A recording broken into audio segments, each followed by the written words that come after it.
Good morning, I'm Dave Christie with your LaRouche Organization update for Wednesday, August 20th. Now, the political and geopolitical world is still reeling from the summit in Anchorage last Friday, and of course, which was followed up by the meeting on Monday between President Donald Trump and the British-led European NATO war faction and their lackey, Vladimir Zelensky. Now, at present, Trump appears to remain in a commitment to a true and lasting resolution to the crisis in Ukraine in terms of a pursuit of a full peace settlement, rather than what the British and NATO allies have been clamoring for, which is a ceasefire. And of course, that ceasefire would be used to just simply rearm Ukraine and continue to use it as a proxy force, which I think we actually, just to make one quick point on that, it should be not called a proxy war any longer. We had those revelations earlier this year from the Washington Post and other media, which cited the intelligence and also the military planning that was occurring from within NATO bases, such as Wiesbaden, Germany. Anyway, that is just to make the point on that. Now, so again, Trump appears to remain committed to the idea that it has to be a true and lasting peace. Of course, the Russians have made it clear that that peace has to be based on the root causes of the crisis, namely, as they have continued to reiterate in the recent period, that Ukraine's entry into NATO, which was threatened immediately before the invasion began, that is an absolute violation of Russia's sovereignty and security interests. Now, so I'll come back to some of those matters in terms of where that stands, both and also around the question of security guarantees. But I think it's important to recognize that all of these questions are occurring in a world that is dramatically changing. And I want to cite a couple of those changes. One is the burgeoning and developing relationship between China and India, obviously the two largest nations on the planet and key nations of BRICS. And the other is this past weekend's demonstrations in Israel, which saw, according to reports, 1 million people on the streets protesting Benjamin Netanyahu's plan for whatever he's going to do in Gaza, which would, of course, not only destroy the people of Gaza, but it will destroy the nation of Israel to commit to this policy. And that is certainly at the heart of what was being protested in Israel over the weekend. So I'll come back to that. But let me start with the elements of the changed world concerning the relationship between India and China, which, to make the point on this, it is the new dynamic of mutual benefit between nations, economically, security-wise, that is determining the dynamic on the planet, and that the geopolitical dinosaurs out of London and their lackeys in Wall Street and so on, they are having to react to this. So again, China and India, together, those nations represent 35% of global population. Over a third of the world is in those two nations. But I think importantly, it's not just good that they're cooperating concerning the BRICS dynamic and as being very large nations, but this also represents a commitment to end the colonial, enslavement that both those nations suffered under.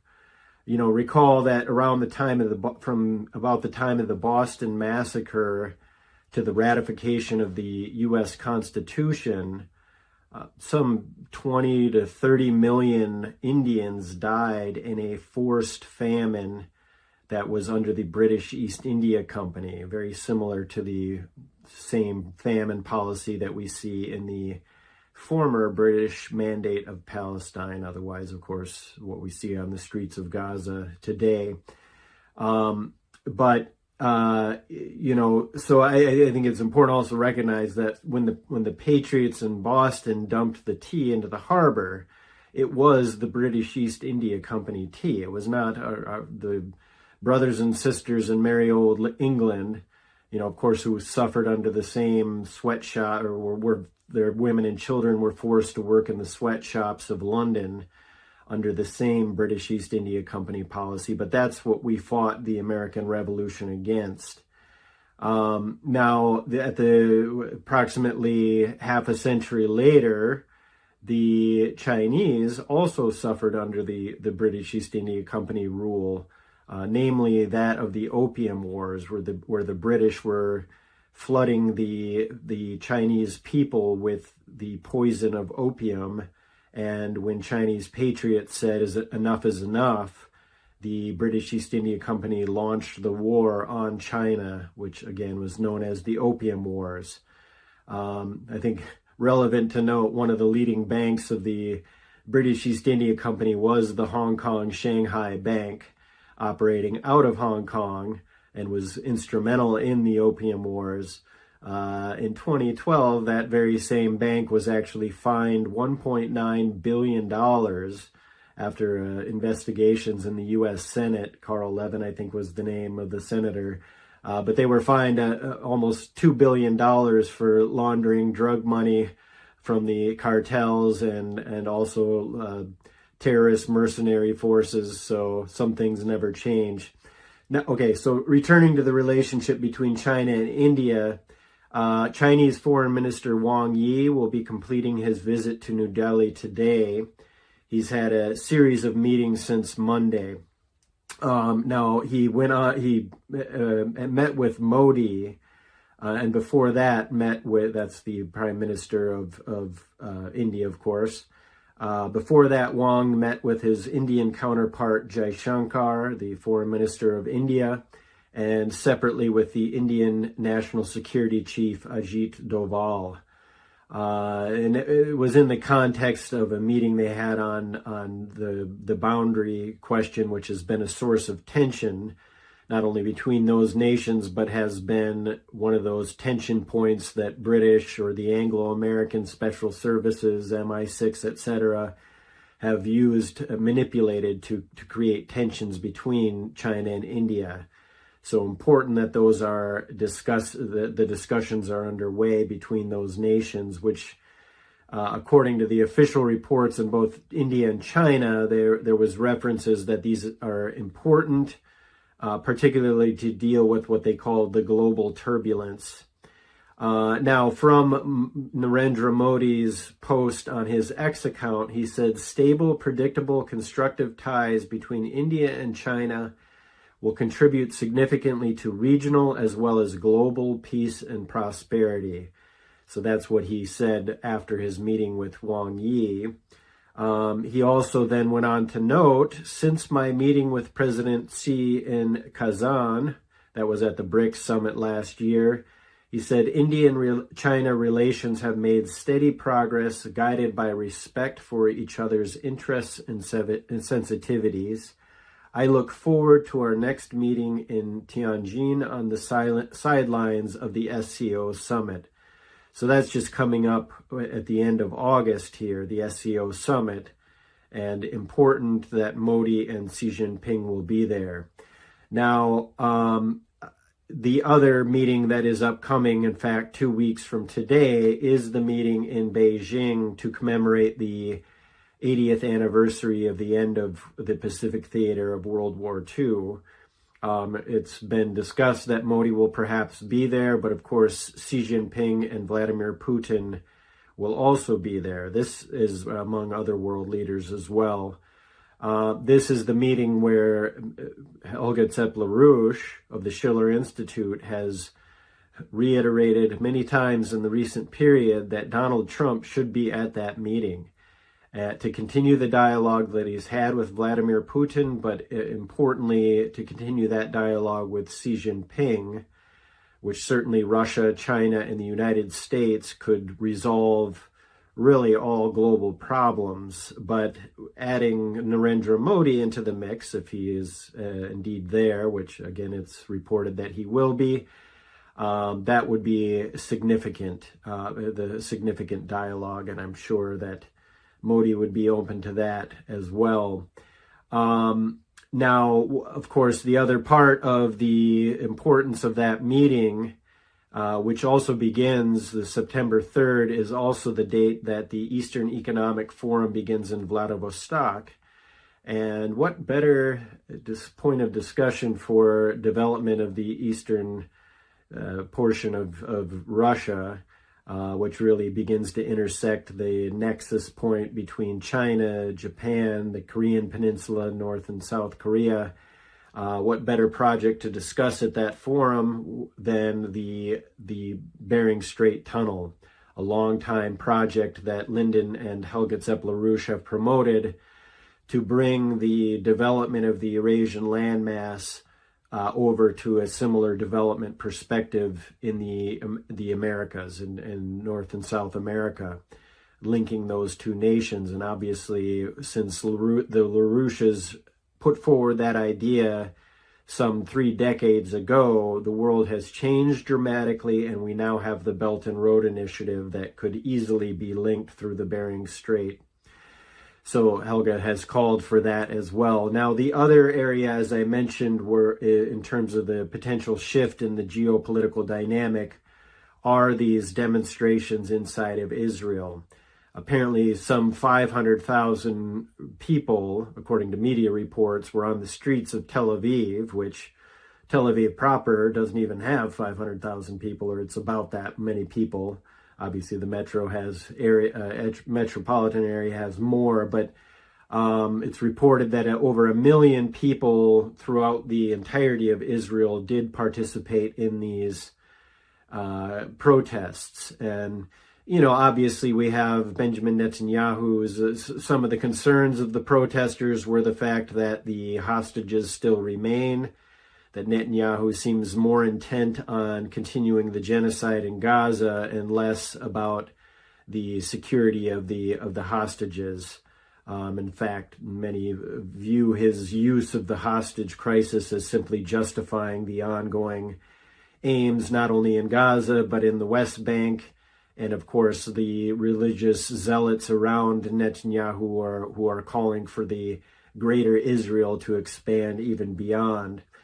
But I think, again, important to recognize that as important as these protests are, the problems in that region cannot be solved without economic development. And Helga Zepp-LaRouche has put forward the idea of the Oasis Plan, something that she and Lyndon LaRouche developed many, many decades back, all the way back into the 1970s.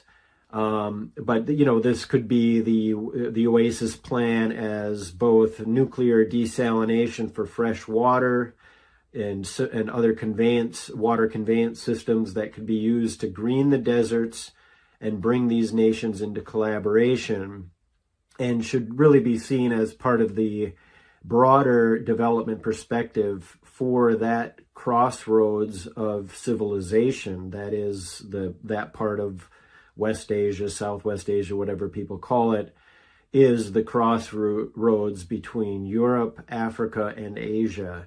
And obviously the initiatives around the Belt and Road would be that though all of those nations would develop through this perspective of peace through development.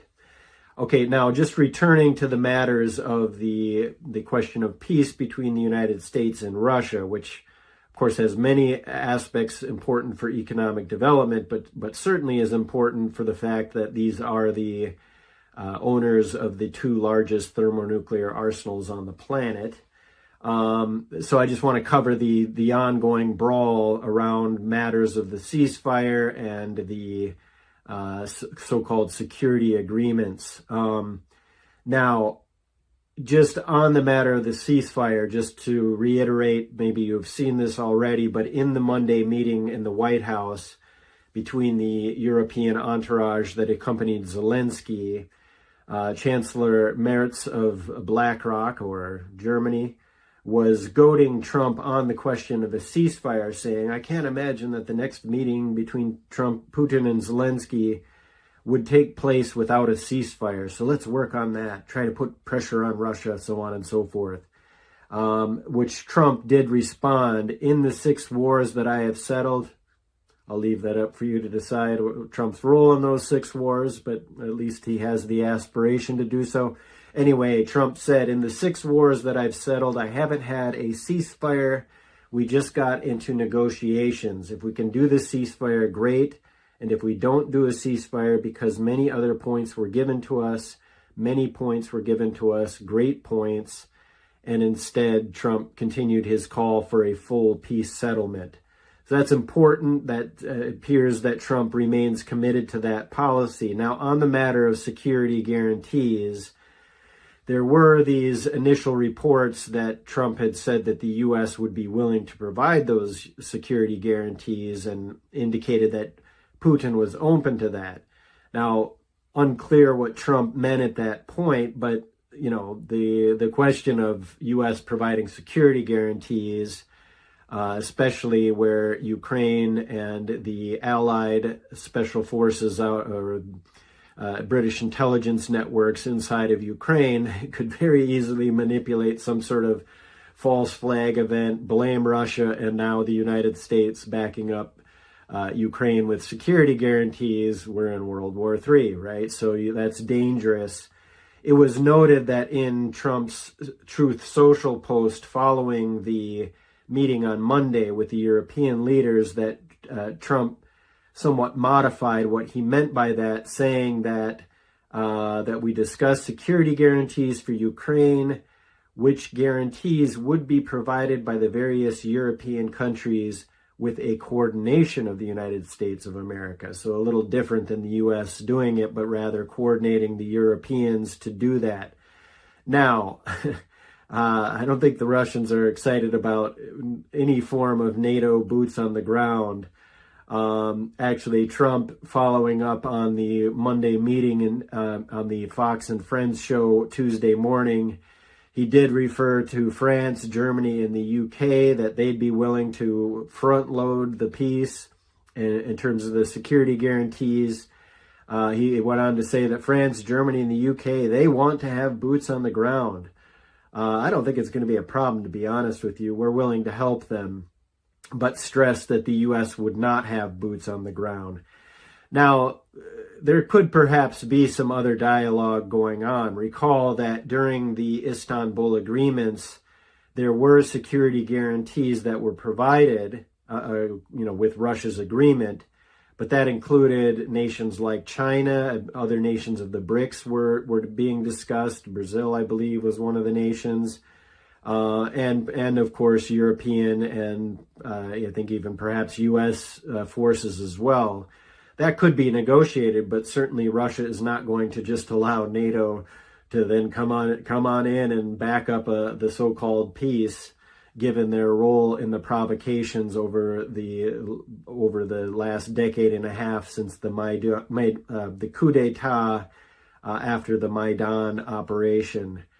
Okay, so that I think gives a sense of that fight that will be ongoing. The other thing is, of course, the potential for further meetings. There's all this discussion between whether there's going to be an upcoming meeting with Zelensky and Putin. Apparently, Trump's putting a team together, which includes Witkoff, Rubio, and Vance. Trump, I guess, also said that rather than the trilat that he proposed, which would include himself in that meeting between Zelensky and Putin, he said that he thinks it's better that perhaps it's just Zelensky and Putin at first. Anyway, we don't know what will happen on that front. But I think just to return, actually, I should just mention in that context that the question of a further summit between Trump and Putin, apparently Lavrov confirmed in an interview on Rossiya 24, I believe it was, he said that the Russians have formally invited Trump to Moscow. So on all those matters, we'll see where it goes because it depends on the type of dialogue that comes concerning security guarantees and really the broader dynamic of how does the U.S. and the European nations react to the fact that the world has changed. In terms of meetings, I think, again, just to reiterate the point, we're 2 weeks away from the memorial or the commemoration for the end of World War II in Beijing. Trump should join that trilateral meeting with Putin and Xi Jinping, and certainly Modi's participation would be useful. That would be the meeting of what LaRouche had called the four powers about a decade ago, where he said if those nations came together, that is Russia, China, India, and the United States, that would be enough force and power oriented around a new development perspective around physical economy, then that would be the power required to bring down the British East India Company, or the British Empire, which is really the revival of the British East India Company that we see in the city of London and its lackeys in Wall Street and other European capitals. So that's what I think of is the core of what Helge Zepp-LaRouche has called for with the international peace and development architecture that is required, modeled on a peace through development perspective, and that is what we intend to create. So stay tuned to the LaRouche organization and join this Friday's International Peace Coalition. You can find out how to join that on the Schiller Institute. So stay tuned and mobilize with us.